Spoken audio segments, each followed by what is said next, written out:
दोस्तों, आज हम आपके लिए महात्मा बुद्ध की ऐसी कहानी लेकर आए हैं जिसे सुनकर आप अपने अंदर उठ रहे गंदे और वासना के विचारों को अवश्य रोक पाएंगे। उससे पहले अगर आप भी भगवान बुद्ध को दिल से मानते हैं और उनके सच्चे भक्त हैं तो कहानी को पूरा सुने और चैनल को सब्सक्राइब करके कमेंट बॉक्स में नमो बुद्धाय अवश्य लिखें। एक बार एक युवक गौतम बुद्ध के पास आया और गौतम बुद्ध से बोला कि हे बुद्ध, मेरे मन में इतने गंदे विचार क्यों आते हैं? मैं नहीं चाहता कि मेरे मन में गंदे विचार आए, पर मेरे मन में हमेशा काम वासना के विचार चलते रहते हैं और मैं इनके बारे में सोच सोचकर बहुत परेशान हूं। मेरी ऊर्जा और समय यह सब सोचने में ही नष्ट हो जाता है और इन सब के विचारों की वजह से मैं कभी भी शांत नहीं रह पाता और मैं हमेशा ही स्त्रियों को देखकर मोहित हो जाता हूं, अपने आप को रोक ही नहीं पाता।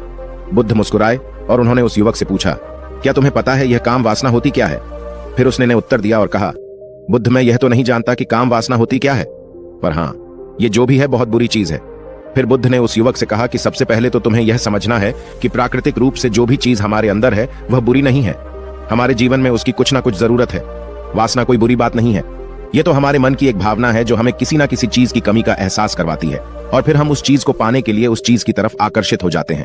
जैसे अगर तुम्हारे पास धन की कमी है तो तुम में धन पाने की वासना उत्पन्न हो जाएगी, तो वासना कुछ और नहीं, बस एक प्रकार की कमी है जो कि एक प्रकार की जरूरत का एहसास है, और जब यह जरूरत शारीरिक हो तो हम इसे काम वासना का नाम देते हैं।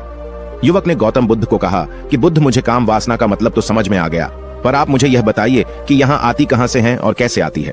गौतम बुद्ध ने कहा कि काम वासना कहीं से आती नहीं है, यह तो हमारे अंदर ही होती है और इसका होना तो जरूरी भी है, तभी तो मानव जाति का विस्तार होगा।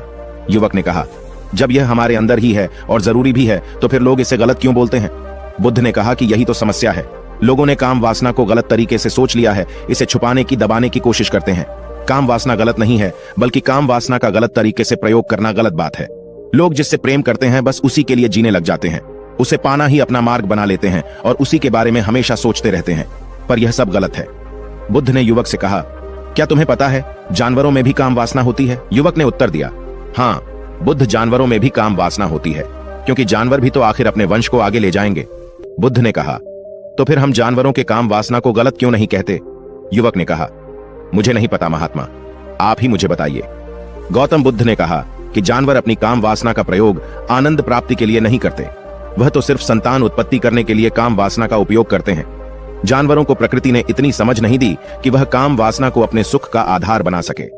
मनुष्य अपनी समझ के बलबूते पर प्रकृति में पाई जाने वाली प्रत्येक वस्तु को अपने सुख के लिए प्रयोग करता है। हम इंसानों ने ही काम वासना को अपने सुख का साधन बना लिया है, जबकि प्रकृति ने तो हमें अपने वंश को आगे अग्रसर करने के लिए दिया था, लेकिन इंसानों ने इसे अपने जीवन का परम लक्ष्य बना रखा है और इस तरह से काम वासना का आ जाना गलत है। युवक ने पूछा, महात्मा जी, ये काम वासना हम पर हावी क्यों होती है? क्यों यह हमेशा क्यों आ जाती है? तब गौतम बुद्ध ने कहा कि सुनो, अब जो मैं तुम्हें बताऊंगा उसे तुम ध्यानपूर्वक सुनना।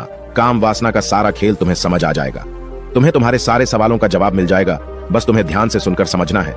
एक बार की बात है, एक आश्रम में गुरु और उनके शिष्य रहा करते थे, जो रोजाना आश्रम के बाहर स्थित गांव में भिक्षा लेने के लिए जाते थे। उस आश्रम का एक शिष्य जिस गांव में भिक्षा लेने जाता था, उस रास्ते में एक नदी मिलती थी। एक दिन उसने देखा कि एक युवक वृक्ष के पीछे छिपा है। वह उस युवक के पास गया और उससे जाकर बोला, भाई, तुम इस वृक्ष के पीछे छिपकर क्या देख रहे हो? युवक ने कहा, अरे तुझे नहीं दिख रहा क्या कि मैं क्या देख रहा हूं? तब शिष्य ने नदी की तरफ देखा तो वहां पर कुछ युवतियां पानी भर रही थीं। तब उसने उस युवक से कहा, अरे भाई, वहां पर तो युवतियां पानी भर रही हैं, इसमें छिपकर देखने वाली क्या बात है?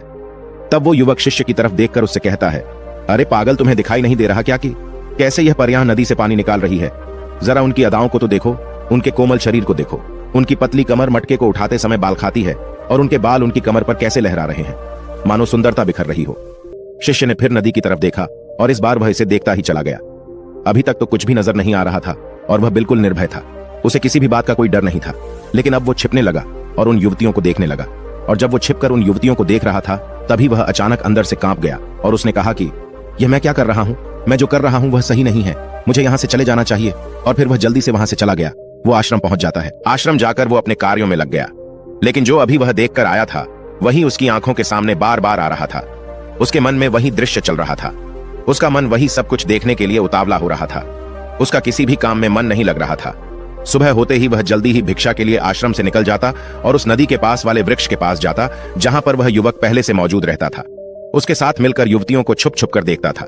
अब वह रोज ऐसा करने लग गया। यह उसके रोज का काम हो गया। अब उस शिष्य का मन किसी भी काम में नहीं लगता था। वो हमेशा ही किसी न किसी प्रकार के विचार में उलझा रहता। वो आश्रम के कार्यों को भी ठीक तरीके से नहीं कर रहा था। ना वो ठीक से सो पाता था, ना वो ठीक से खाना खा पाता था। उसका मन बेचैन सा रहता था। उसका मन बार बार उन युवतियों के सौंदर्य को देखने के लिए लालायित होता रहता था। जब गुरु दीक्षा देते तब भी उसका मन कहीं और विचारों में खोया रहता था। गुरु ने अपने शिष्य की इन हरकतों को भांप लिया था। तब एक दिन गुरु ने शिष्य को अपने पास बुलाया और कहा कि आज से मैं भी तुम्हारे साथ भिक्षा मांगने चलूंगा। तुम और मैं साथ साथ भिक्षा मांगने चलेंगे। तभी शिष्य गुरु को मना करते हुए बोला, नहीं गुरुदेव, आप परेशान क्यों हो रहे हो? मैं अकेला ही ठीक से भिक्षा मांग सकता हूं। गुरु ने शिष्य से कहा कि ठीक है, तुम अकेले ही भिक्षा मांगने जाओ। शिष्य तुरंत वहां से भिक्षा मांगने के लिए निकल गया। उसके जाने के बाद गुरु भी आश्रम से निकल गए और शिष्य का पीछा करने लगे कि वो कहा जाता है, किससे मिलता है। ये सब देखने के लिए उसके पीछे पीछे चलने लगे। कुछ आगे जाने के बाद गुरु ने देखा कि उनका शिष्य एक युवक के साथ एक वृक्ष के पीछे अपराधी की तरह छिपा हुआ है और छिपकर कुछ देख रहा था। गुरु भी अपने शिष्य के पीछे गए कि आखिर उनका शिष्य क्या देख रहा है, जिसे देखने के लिए वो वृक्ष के पीछे अपराधियों की तरह छिपा हुआ है। गुरु ने देखा कि उनका शिष्य वृक्ष के पीछे छुपकर युवतियों को देख रहा था जो कि नदी से पानी भर रही थी। तभी गुरु ने शिष्य को कहा कि तुम क्या देख रहे हो? अपने गुरु की आवाज सुनकर वह शिष्य घबरा गया और उसके पसीने छूटने लगे। वह थर थर कांपने लगा, जैसे किसी चोर को चोरी करते समय रंगे हाथों धर लिया हो। उसकी हालत खराब हो गई। वह कुछ भी नहीं बोल रहा था। उसके मुंह से कुछ टूटे फूटे शब्द ही बाहर निकल रहे थे। वो अपने गुरु से नजर भी नहीं मिला पा रहा था। गुरु ने शिष्य की तरफ देखा और कहा कि मेरा शिष्य तो निर्भय था, उसे तो किसी भी चीज का डर नहीं था, लेकिन यह क्या, तुम तो डर के मारे कांप रहे हो। शिष्य ने गुरु से कहा कि मुझे माफ कर दो गुरुदेव, मेरा इसमें कोई दोष नहीं है। उस युवक ने मुझे बहका दिया था, लेकिन आपसे मैं वादा करता हूं कि आज के बाद मैं ऐसा कभी दोबारा नहीं करूंगा। मुझे माफ कर दो। गुरु ने शिष्य से कहा कि कोई बात नहीं, पर इस बात का तुम ध्यान रखना कि हम जैसी संगति करते हैं वैसा ही फल हमें प्राप्त होता है। उसके विचार हमारे अंदर प्रवेश करते हैं, इसीलिए अच्छी संगति करो जिससे तुम्हारे अंदर अच्छे विचारों का प्रवेश हो। फिर गुरु और शिष्य आश्रम लौट आए और फिर से आश्रम के कार्यों पर ध्यान देने लगे। उसने उस रास्ते को त्याग दिया और दूसरे रास्ते से जाने लगा। वो अपने काम को ध्यान से करता, लेकिन धीरे धीरे उसके अंदर क्रोध उत्पन्न हो गया और फिर वो दूसरों पर क्रोध करने लगा और बेचैन रहने लग गया। अब वो सही समय पर भोजन भी नहीं करता था। वह भोजन भी बहुत कम खाता था। एक रात गुरु शिष्य के पास आए और उसे बोले कि अब तक तुम कितनी बार अपने वादे से मुकर चुके हो। यह सुनकर शिष्य अपने गुरु के चरणों में गिर गया और रोने लगा। रोते रोते ही उसने गुरु से कहा कि गुरुदेव, मैं कई बार अपना वादा भूला हूं, फिर वादा कर लेता हूं, लेकिन हर बार मैं वादा भुला देता हूं। मेरा मन मेरे नियंत्रण में है ही नहीं। मैं बहुत कोशिश करता हूं कि मैं अपने मन से सारे बुरे विचारों को निकाल डालूं, लेकिन मैं चाहकर भी ऐसा नहीं कर पा रहा हूं। फिर गुरु ने शिष्य को कहा कि चलो मेरे साथ। गुरु शिष्य को आश्रम के बगीचे में लेकर गए और शिष्य से कहा कि देखो, यहाँ पर कुछ नाली बनी हुई है जिससे नदी का पानी इन पौधों तक आ रहा है और यह पानी एक निरंतर भाव से बह रहा है।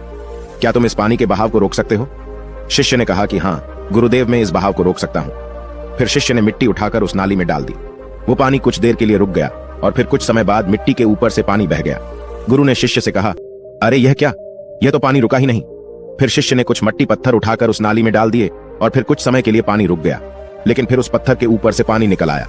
फिर गुरु ने कहा कि यह क्या हुआ, पानी तो फिर से बह गया।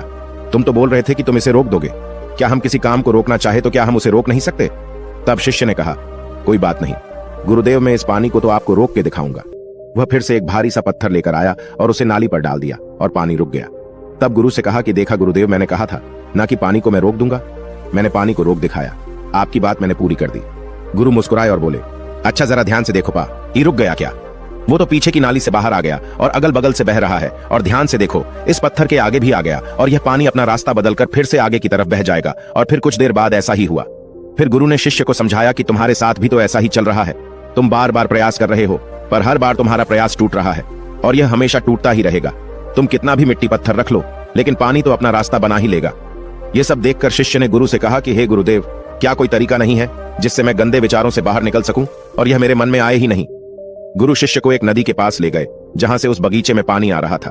गुरु ने शिष्य से कहा, वो पानी इसी नदी से जा रहा है। अगर हम यहीं से उस रास्ते को बंद कर दें जहां से पानी बगीचे में जा रहा है, अब क्या हम पानी को रोक नहीं सकते? शिष्य ने कहा कि हाँ गुरुदेव, अवश्य ऐसा हो सकता है।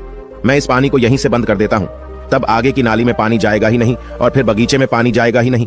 फिर शिष्य ने नदी से जाने वाले रास्ते को बहुत मेहनत करके पत्थर और मिट्टी डाल डालकर बंद कर दिया और गुरु से कहा कि गुरुदेव, मैंने पानी को बंद कर दिया है, अब यह पानी बगीचे में जाएगा ही नहीं। तब गुरु ने कहा कि अगर पानी बगीचे में नहीं जाएगा तो पौधों को पानी कहां से मिलेगा? उन पौधों को तो पानी की आवश्यकता है, और उन पौधों में कुछ पौधे तो ऐसे हैं जिनको रोज पानी की आवश्यकता है। वह तो मुरझाकर मर ही जाएंगे, उनका क्या होगा? पानी तो हमें खोलना ही होगा। शिष्य ने गुरु की बात सुनकर वापस नदी से जाने वाले पानी का रास्ता खोल दिया। तब गुरु ने शिष्य से पूछा कि अगर हम इस नदी के पूरे पानी को बगीचे की तरफ कर दे तो क्या होगा। तब शिष्य ने जवाब दिया कि गुरुदेव, वहां पर जितने भी पौधे हैं वो गलकर नष्ट हो जाएंगे, वहां पर कुछ नहीं बचेगा। फिर गुरु मुस्कुराए और बोले, तुम इस बात को समझो कि हमें किसी भी चीज को रोकना नहीं है, बस हमें हमेशा संतुलन बनाए रखना है। कम पानी से भी पौधे नष्ट होते हैं और ज्यादा पानी से भी पौधे नष्ट होते हैं। हमारा जीवन संतुलन से ही चलता है। गुरु ने शिष्य से कहा कि अगर मैं तुम्हें कहूं कि तुम आम के बारे में मत सोचो तो तुम्हारे मन में सबसे पहले किसका चित्र आएगा। शिष्य ने कहा कि गुरुदेव, मेरे मन में तो पहला चित्र आम का ही आएगा। गुरु ने कहा कि जब हम गंदे विचारों को जबरदस्ती रोकने का प्रयास करते हैं तो वह और मजबूती के साथ हमारे अंदर प्रवेश करते हैं, हमारे अंदर उठते हैं। इसीलिए हमें उन्हें कभी भी दबाने की कोशिश नहीं करनी चाहिए। फिर गुरु ने शिष्य को समझाते हुए कहा कि हमारे गंदे विचार बुरे लोगों की संगति करने की वजह से भी आते हैं।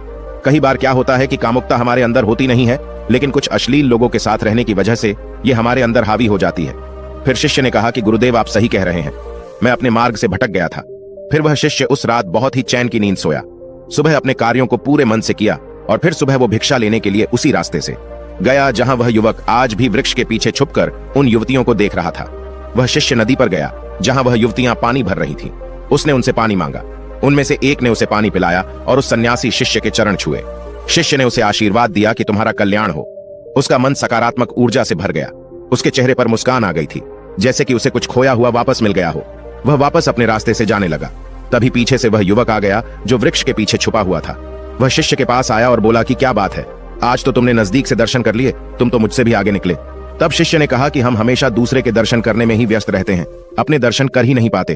तुम कब तक इस वृक्ष के पीछे छुपते रहोगे? किसी को पसंद कर लो, उससे बोल दो। अगर वो भी तुम्हें पसंद करती है तो शादी कर लो, और उससे पहले तुम कुछ बन जाओ, अपने आप को पहचान लो। ऐसे अपना समय बर्बाद मत करो। फिर वह युवक रोज उससे मिलने लगा और उस युवक ने नदी पर जाना त्याग दिया। और फिर वो युवक अपने जीवन में कुछ बनने के लिए संघर्ष करने लगा। तो तुमने देखा संगति का असर क्या होता है। अपनी संगति बदलो, अपने विचार बदलो। बुद्ध ने युवक से पूछा कि क्या तुम्हें तुम्हारे सारे सवालों का जवाब मिल गया? तब युवक ने कहा कि हाँ महात्मा जी, आपका बहुत बहुत धन्यवाद। तब गौतम बुद्ध ने युवक से कहा कि जब तुम्हारे मन में गंदे विचार आए तब आप अपने आप को दोषी मत मानो, केवल उन विचारों में संतुलन बनाने का प्रयास करो और अपने आप को पहचानो। धन्यवाद।